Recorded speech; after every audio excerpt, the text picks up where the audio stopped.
bit about audition materials. Now, I'm really sorry because I can only be so helpful in this portion, only because I don't know you, so I can't really offer specific monologues, songs, etc. But I thought we'd go through some general guidelines, general techniques for finding materials, and just talk a little bit through.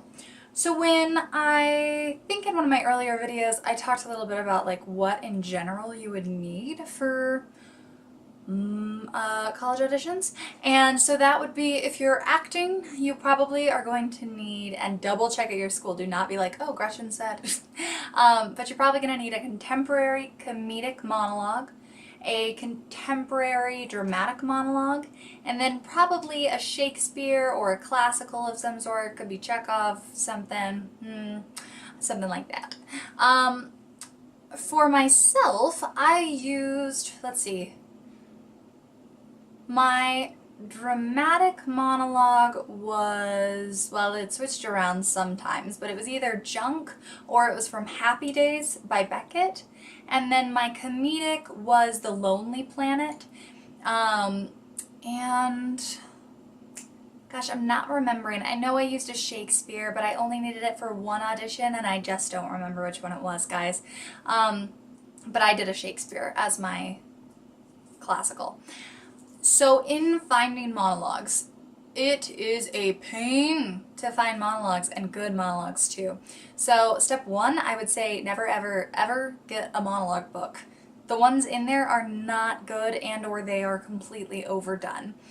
And again, I'd like to say take everything I say with a nice healthy grain of salt, because any general rule I throw out, if you find a piece that breaks it but is like your heart and soul is like, I've got to do this piece, then you're doing that piece, okay? And forget anything I'm about to say, but I'm just going to offer some general guidance. Feel free to ignore it all. So what I would do is, one, just read as much as you can. Read plays, because that's where you're going to find good ones. If you're a little short on time, where I found myself at times, turn to the internet, but make your search specific. So don't just go women's monologues, woo, or like teen monologues, great. That's gonna narrow it down. Look for monologues that are in topics that you're interested in. So maybe you are a soccer player, as well as being an actor. Wow, go you, amazing. But then I might type in like athletic monologues for women. You know, I try to narrow it down, the search. If you're interested in doing something about someone who's in a war, you know, doing war monologues, blah, blah, blah, blah. So the more you can narrow it down, that's going to help you. Now, as far as the musical theater auditions, if you're doing a musical theater audition, probably going to need all of the monologues that I've already mentioned, plus a up-tempo contemporary song, a contemporary ballad of some sort, possibly a trunk piece, which is from like the golden age, and we'll talk through all of the jargon in one of my other videos, so if you're confused, go watch the like vocab video or whatever. It'll be super helpful, I promise. And then you may or may not, for the musical theater auditions, need an art song of some sort, / an Italian. That's like a possible one. Guys, I'm sorry I'm standing up so much to check my camera, but it keeps blinking on me. I don't know what's up. So that may be needed. So for my contemporary up-tempo, it was my New Philosophies from Your Good Man, Charlie Brown. Fit my range perfectly. Lovely little belt, tons of acting, love it. My ballad was Perfect from Edges, which was a Pasek and Paul in their earlier years before Dear Evan Hansen, before they were known. Loved that piece. Let's see, what else did I have? My trunk piece was I Have Confidence from The Sound of Music. Lovely piece. Also great to sing I Have Confidence because you have to act it.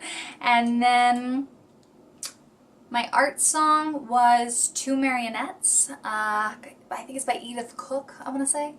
And yeah, so that was it for the musical theater vocal audition, and that's like super extensive. You'll never have to do all of this at one audition. Finally is vocal performance auditions. So if you're going strictly for voice, you'll need all of the ones I mentioned for musical theater, plus an Italian and a another language. So I only did one of those, and I did Nel copio non mi sento as my Italian. It's so overdone. And then for my other song, I did a French song. It was about a moon.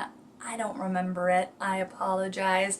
But you're gonna need quite a bit of material. So go through all of your schools, figure out what material you need, and then make like literally, I had a literal spreadsheet with the school, the date of the audition, and what the audition required.